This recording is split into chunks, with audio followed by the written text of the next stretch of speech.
Hello again, folks. I just thought I'd shoot a little video of something that I came across today, and I was on a bit of a sort out, and I came across this box here, and it had some paints in, and I was about to throw it out, and then I turned it over and discovered that it had this on the other side. Now, this is a very early Verlinden diorama set. These predate the more familiar Verlinden buildings, you know, the plaster buildings, the ones that used to come with the sort of camouflaged box. And I think they date from the late 70s up to the sort of maybe early 80s, about 1980, 81, something like that. And they did a massive range of these. I do have a catalogue for them somewhere, but I'm not sure what's happened to that. And basically, he launched these. These are the first things he did before all the resin and the photo etch and everything else. He did these plaster buildings and some printed signs and things to go on them. And I mean, this one, you can see the label on the end, 618 Ruined Tower. Now I looked on ScaleMates, and this doesn't feature on ScaleMates, so I might try and add the box image to ScaleMates, just to you know, in case people didn't even know it existed. And I was a massive fan of Verlinden back in the day. You know, the stuff he used to do in the Tamiya magazine, not magazine, the Tamiya catalogue, and the sort of box illustrations he used to do for Italeri kits as well. Some of the photo box kits were actually painted by him. And interestingly, Italeri, when they launched the Ruined Buildings series that was styrene, they were based directly on these DCS kits. And in fact, the box art on the original issues were painted by Francois Verlinden. So there's a bit of a link there. But what's more interesting about this is not just the empty box, but I actually still have the diorama that I built from this, probably around about 1984. So I thought you might like to take a look at that. It's been in a cabinet for, I don't know, 40 years. So I'll give you a look at that, and you know, you can see, you know, what I was doing 40 years ago as a model maker. So let's take a look. So here's the diorama that I built from the DCS tower, and as you can see, it's very much in the style of what Verlinden was doing at the time. I mean, I don't think it was the only one that was sort of mimicking his style, and you know, he always used to use these sort of mahogany looking bases, and then add the scenery and the figures and everything else. And so this is, yeah, very very much in the style of Verlinden. And of course, his models featured in every year in the Tamiya catalogue, but he was also doing box art for the Italeri kits, so they'd have like a sort of photo on the front of the box, and then quite often they'd have a series of photos on the back of the vehicle in a diorama setting, and they were all done by Verlinden. And of course, this predates his sort of dominance of the hobby in the sort of 90s and beyond, and it was before he was producing resin figures and photo etch and everything else. So the I mean, the first book that he published was like a pictorial thing. It was just full page pictures of different dioramas, some of which had been in the Tamiya catalogue, and then others that were you know, different. I think there was a few aircraft in it. It was mostly tanks, and then when he released his second book, that's when he was promoting his techniques. So, you know, I mean, the dry brushing was the order of the day, and I mean, I had an airbrush at the time, but I didn't airbrush very much. I mainly brush painted, and then it was all done with dry brushing, and you know, his technique was, you know, you go from dark to light, and then that sort of kicked off, and pretty much every show you went to, everyone was following that kind of style. It was either that or Shep Payne, who did a couple of books out of the States, and he also used to do the leaflets you used to get with the monogram 148th bombers, you know, things like the Super Fortress and the Liberator. So so there was a lot to learn really from books. You know, obviously this is all pre-internet, and you know, everyone just goes to YouTube now and watches a video of somebody doing something. But back then you were reliant on text and photos really, and quite often you'd see models in magazines and you had no idea of how they'd achieved a particular finish. You know, you just had to sort of take a stab in the dark and try and sort of mimic those kind of techniques. So so the what dates this diorama really is the figures, because I know the seated figure and the standing figure there came from the German Soldiers at Rest set, the Tamiya set, and that came out in 1984. So I think this probably dates them around that time. I'd have been 22, 23. I mean, I've always done a mixture of models. I used to build cars, trucks, aircraft.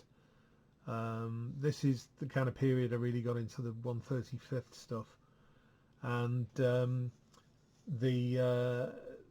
you know, although it seems like, you know, it was the first sort of golden age of modelling really, you know, when a lot of aftermarket stuff started to appear. But this was still early days. You know, these buildings are available. The signage came from the printed signs that Verlinden used to do.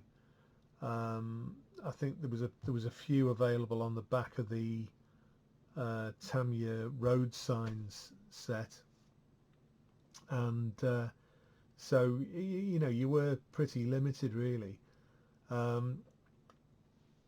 The other figures, this figure up here would have been from the observation set, the Tamiya set, and this figure is interesting because it's from the Tamiya mobile wagon, that you know, the 4-gun flak gun on the Panzer IV chassis. And strangely, although Tamiya used to release their figure sets separately in separate boxes, these particular ones were never reissued in a separate box. The only flak crew that they did were the winter uniform ones, and these being the sort of summer uniform, they weren't reissued. So you had to buy that kit to get those figures. A lot of the accessories would have been Tamiya. Italeri did a lot of these crates. Tamiya obviously did the infantry weapons set, and the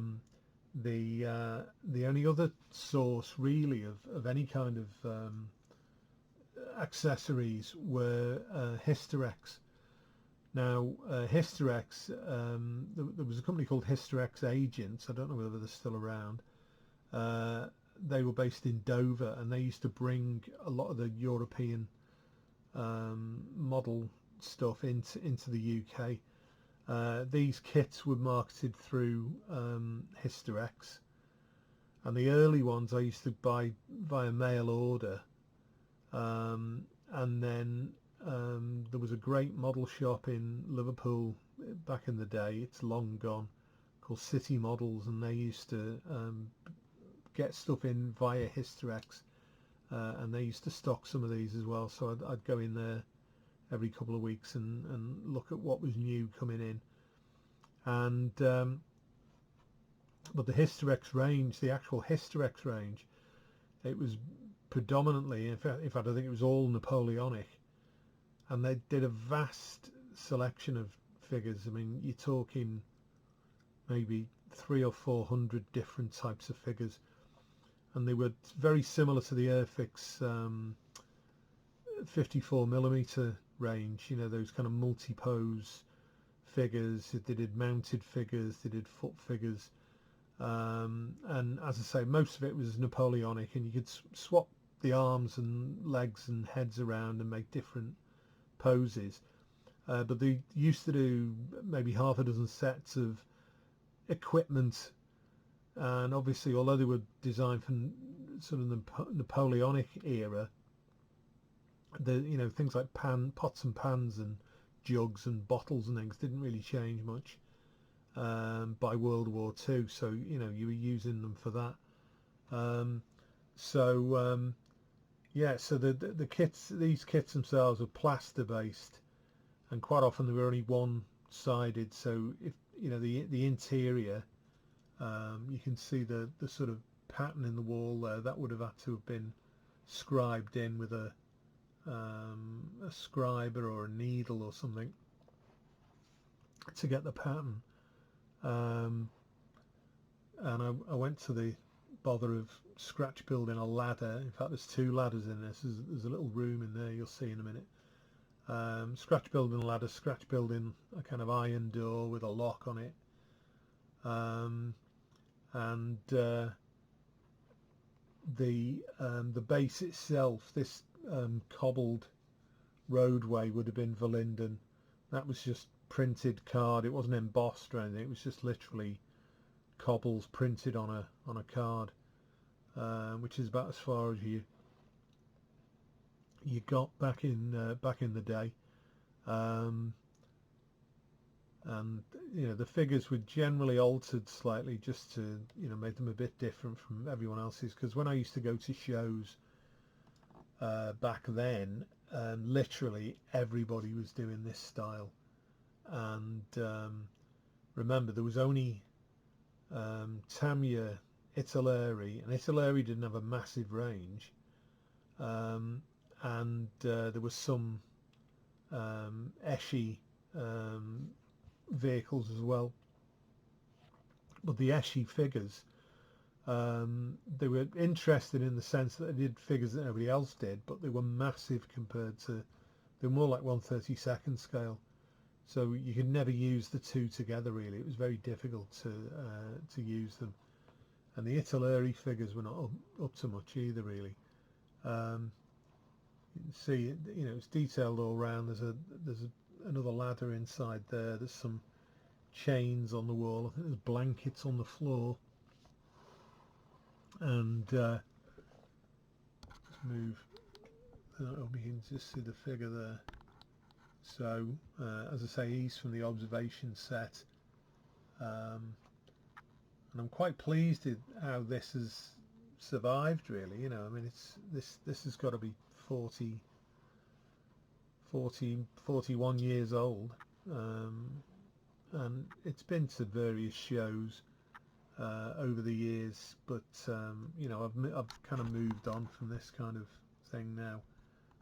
It did have a nameplate on, which I think it was done with Letraset originally, and then it's rubbed off, and at some point I'll probably try to get it off. I don't know what it was glued on with, but that's what was on there. But overall, for a 40-year-old build. I think it's stood up remarkably well.